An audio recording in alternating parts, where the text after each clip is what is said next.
chair the board of CVSD. I'm Jeanne Jensen. I'm the Chief Operations Officer for Champlain Valley School District.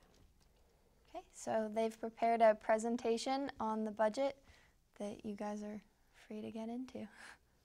Well, I'm going to, get us started off, just kind of remind everybody who Champlain Valley School, it's a lot easier to say CVSD, who we are. We represent Williston, Hinesburg, Shelburne, St. George, and Charlotte, 5 towns, 6 schools, and there are 12 board members who sit on the CVSD board. We have about 3,800 kids. About 2/3 of those are in K-8, a third are in 9 through 12. And we have about 415 teachers that we have in the district. The piece of one of the biggest focuses of the board is our mission. And that's really easy to say. It's harder to make sure that all your work that you do aligns towards our mission. But our goal at the end of our K-12 experience for our kids is to develop citizens who learn, think, contribute, live, and pursue excellence. And this really does drive everything we do, and it has a huge role in how we develop the budget. One of the goals of the board is to really involve every piece of the CVSD community, whether it's teachers, staff, community members. They all provide us input as we put together the board, and we really wanted to thank everyone for all of the work. It is not an easy process to go through.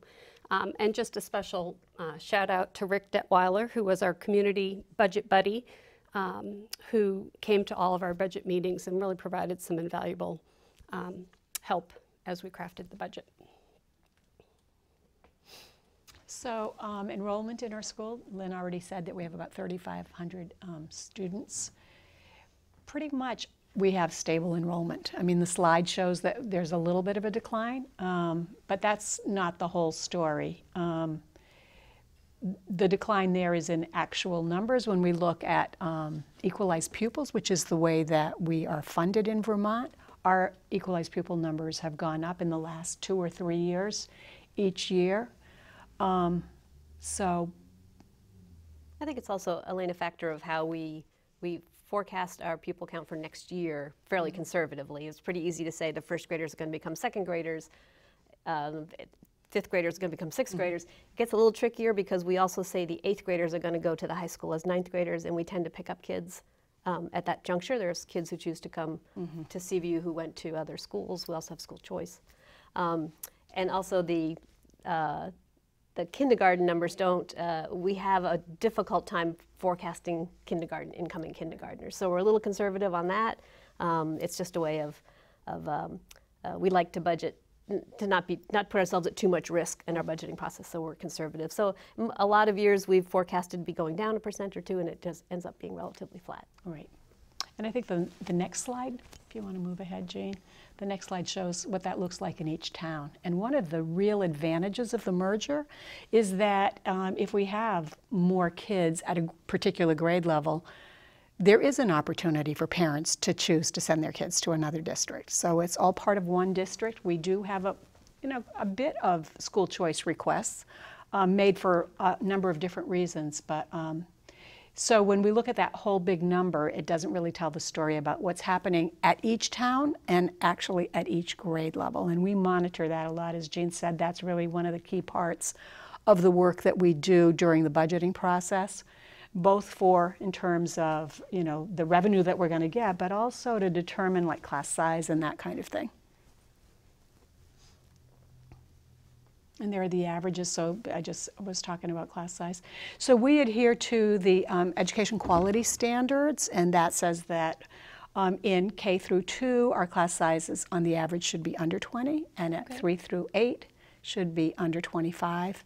We go through a whole process starting in late September, October with the principals in each of the buildings to roll up the numbers at all the grades except for kindergarten and 9th grade, and see what that's looking like. And it's based on that we determine how many teachers we need in each school.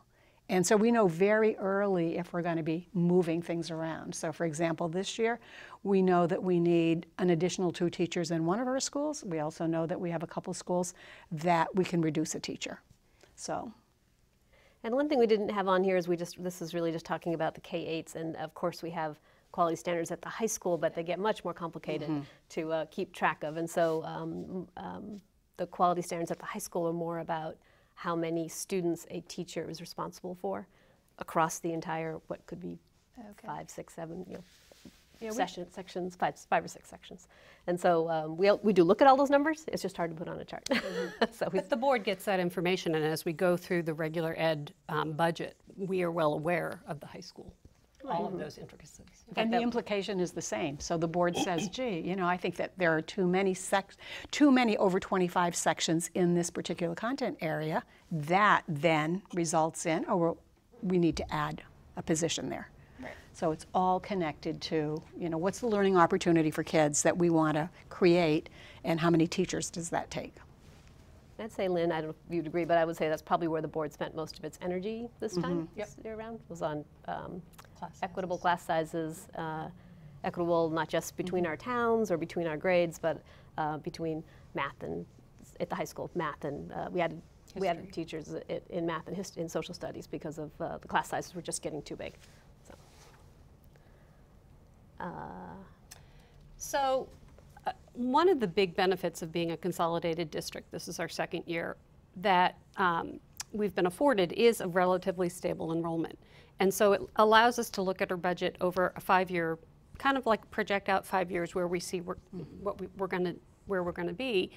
And it allows the board to set 2 types of goals. We have the qualitative goals, which basically says to the administration, we need to meet or exceed the educational quality standards.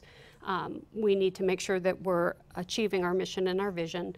We want to make sure that our key initiatives like proficiency-based learning and our personalized learning and proficiency-based learning are, we continue with those. We want to make sure that we get the community input.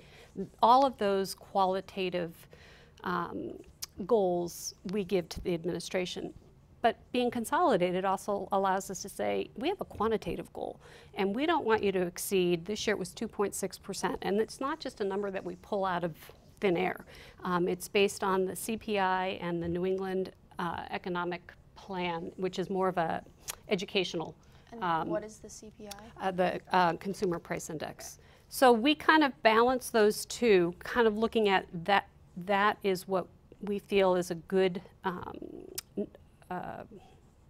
indicator of what the community could support, because it's based on actual indicators. It's not just a pie in the sky number. So those were our goals that we presented this year. And for the next 4 years looking out, we kind of know, and the administration knows, well, no one really knows what the economy is going to do, but kind of generally have an idea of where the budget's going to grow or shrink. I think it's important to say that the board says to the administration, here is what we hope you can come in on. Right. Go do that work and come back and let us know whether you're able to do that and realize the qualitative goals that she talked about. So fortunately in the last 2 years we've been able to do that. We've not. I think it's an important piece to have in mind that it's possible that some year we would come and say, we can come in at 2.6%, but we can't do A, B, and C that we know is connected to the board's mission and the values that the board has articulated.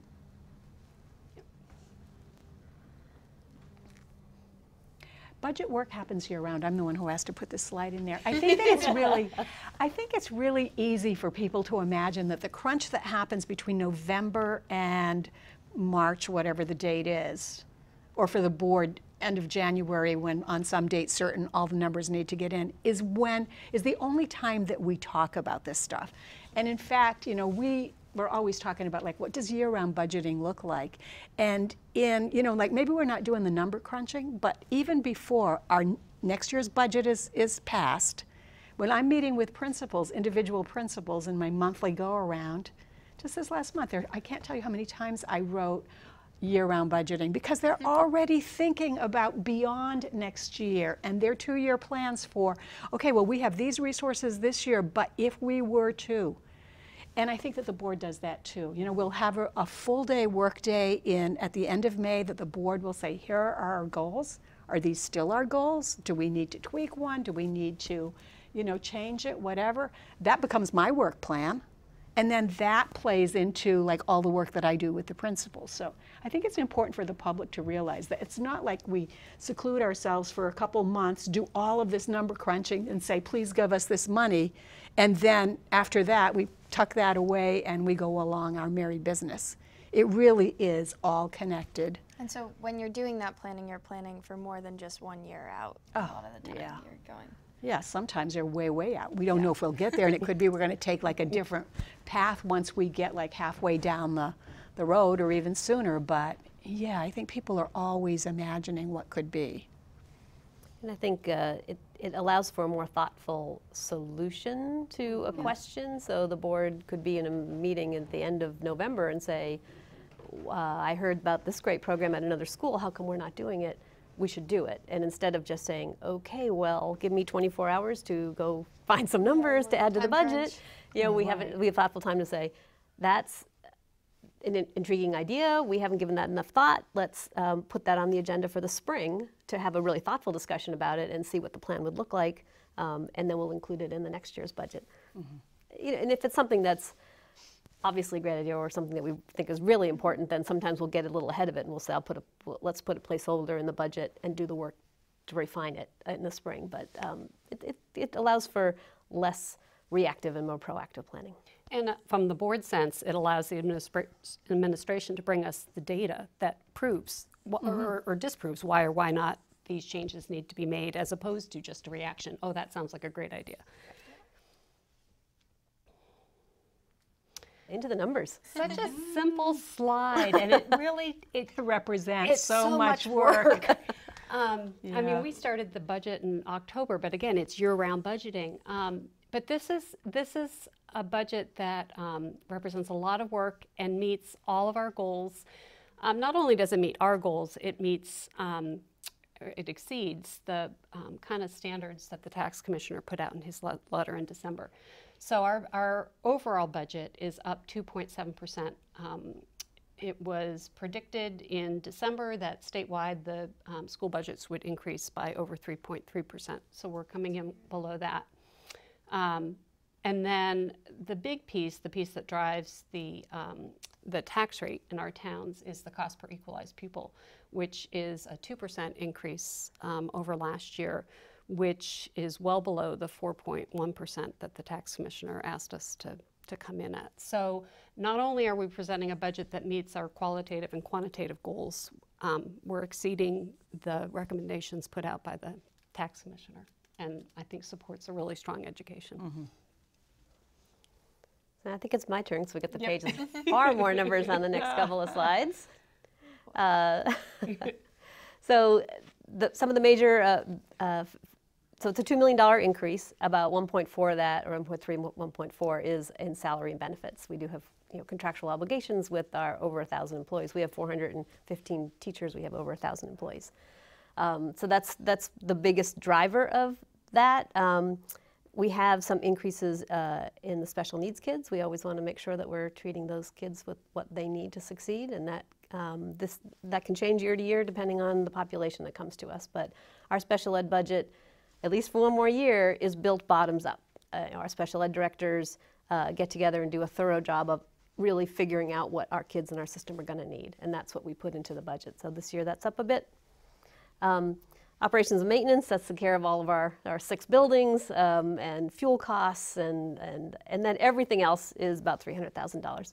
The last line you see down there, consolidation savings, we've been tracking the money that we've saved since we became a consolidated district. And some of those are very easy to explain, like we only need to have 1 financial audit instead of 7. So that certainly saved some money. We've had the opportunity in some of our centralized services like maintenance and operations where we're now sharing resources across multiple schools instead of each school having to have its own electrician, so it's that kind of thing. So there's some real hard things you can grab onto. Then there's also just the I'd say the thoughtful discipline of having all the money in one place to make decisions that are, it's very transparent and very open, and the staffing costs as someone retires and is replaced by a new teacher, we know exactly what that number is, and we can show it to the board, and the board can decide, well, let's give that back to the taxpayers, or let's reinvest that somewhere else. Where before with multiple school systems, one teacher retires, the principal may decide, oh, I've been really wanting to do this program, and they just reinvest it. Now it's not that that was ever wrong, but now by having it all in one place, you can really make some real strong priority decisions. Mm-hmm.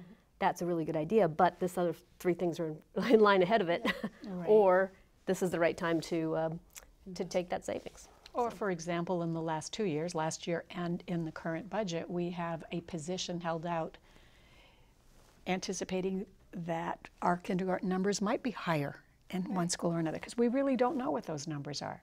In the past, each of the districts would have held out that money, and then you've got that money, and so, of course, there are always a million things that you can do to make it better. Every one of us sitting here can think of all of those things. But now we have one, and now we're monitoring that. Every time I meet with the principals now, I know that, I'm asking, what do the kindergarten registrations look like now? So that we start thinking about that. Will we even need to use that money? So. And what happens if that money isn't used, if you don't? Well, it's the point that Jeanne was making before. Then there's a decision that the board makes about, are we going to decide where to apply it next year as fund balance to bring down the tax rate. Right. Return.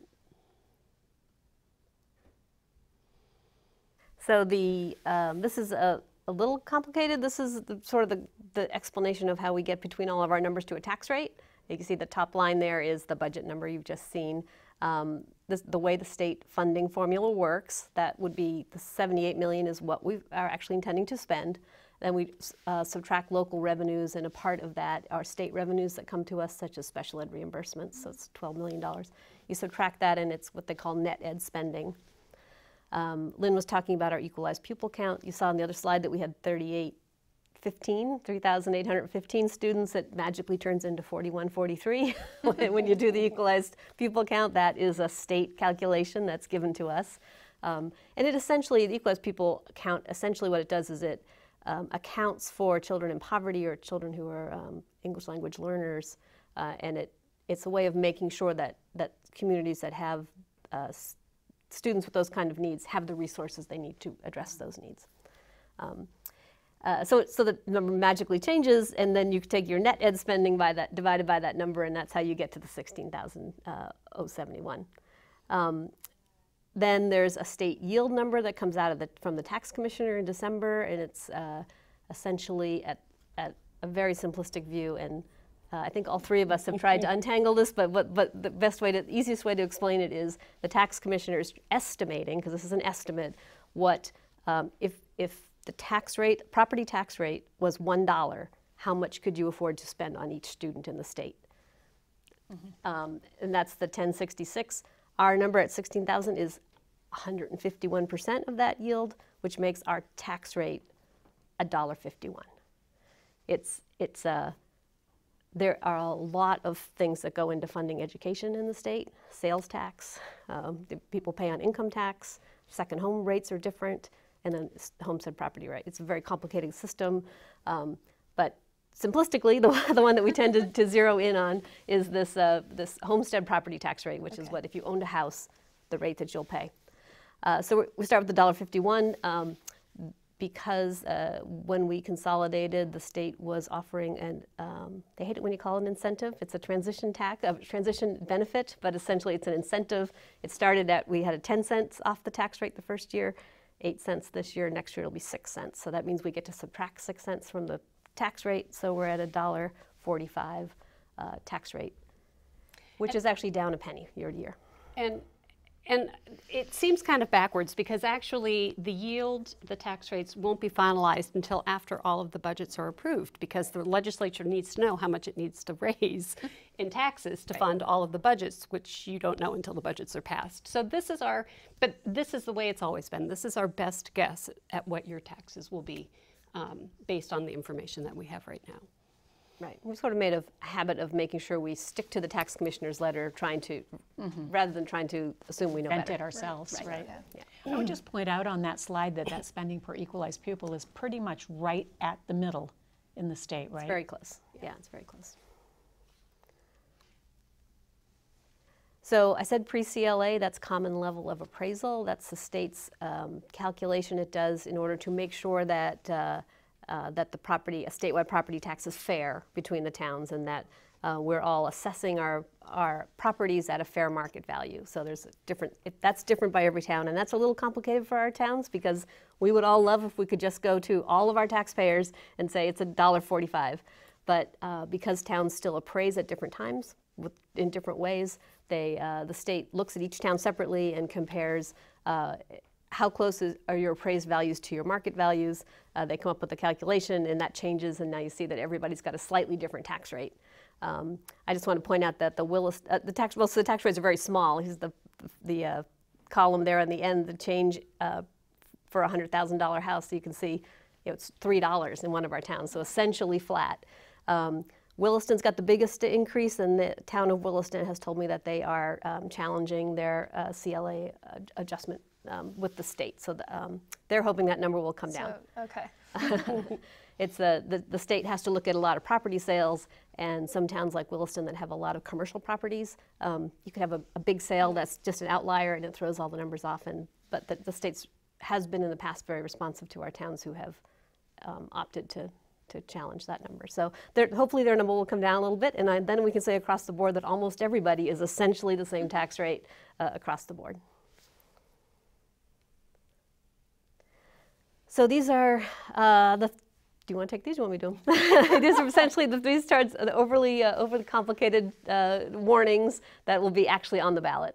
And this article is all based in statute, and they actually put the language, and you just plug in your numbers, and basically it's just asking voters to approve our budget and letting people know what our per equalized pupil cost is and the increase or decrease in that cost from last year. We had talked, you were asking, what do you have, what happens if you have that extra money? Well, if we can't use that money, it's not our money, it's taxpayers' money. And so if we do want to use it, we have to go back to the voters and ask them to use it. And basically this allows us, we're asking to take $500,000 of our fund balance and apply it towards revenue, which if you remember back in that tax calculation helps to reduce your overall spending. And we're asking to take $500,000 and apply it towards that. Then we're asking to take $1 million out of our fund balance and put it into our construction fund. We have a pretty lengthy and detailed 5-year capital improvement plan. And if we can take $1 million of our fund balance and apply it towards that construction plan, it's going to jumpstart our ability to take care of those issues. And then the 1.8 million will it's going to sit. follow over to the next year. Follow the next year. I mean, this is our reserve fund too. So we don't want that to go below $1 million. So we do want to just be a little bit conservative in making sure that we have the money in case we need it for an emergency of some kind. And Jeanne, it's part of your 5-year plan. 5-year plan. 5-year plan. That's right. And finally, my favorite subject, buses. We do have a fleet of 62 buses that to serve all of our towns, and we just on a rotating basis we replace 5 to 6 a year, just to keep the average age of the fleet at 8 years, which doesn't sound so old, but if it's the average is 8, we have 16-year-old buses on the road, so this it's just our normal replacement rate. Finally, just a reminder that in our state, if you are paying on your homestead property tax, and if you make less than $147,500, there is property tax relief. Here's the website and the phone number. But there is people should not. It's an attempt to not. We don't want people getting placed out of their homes for education taxes, and so it's the state's way of making sure that that's a little more fair across the board. So just a reminder, early voting is open, and voting is on Tuesday, March 5th. Do you guys know, just off of the top of your head, the polling places? I know you have a lot of different towns, but your district? They're in the schools in each town. I think there's a Except for traditional, Shelburne. except for Shelburne. Shelburne's in the Town hall. town hall. Cool. Well, thank you everybody for watching today's continued coverage of the town meeting election forums. As they said, town meeting day is on March 5th, but early voting is open now, so there's no need to wait. And you can join us on March 5th at 7 p.m. for our election results show, which will be covering a large part of Chittenden County. So thank you everybody for coming in today. Thank you. Thank you, Jeanne.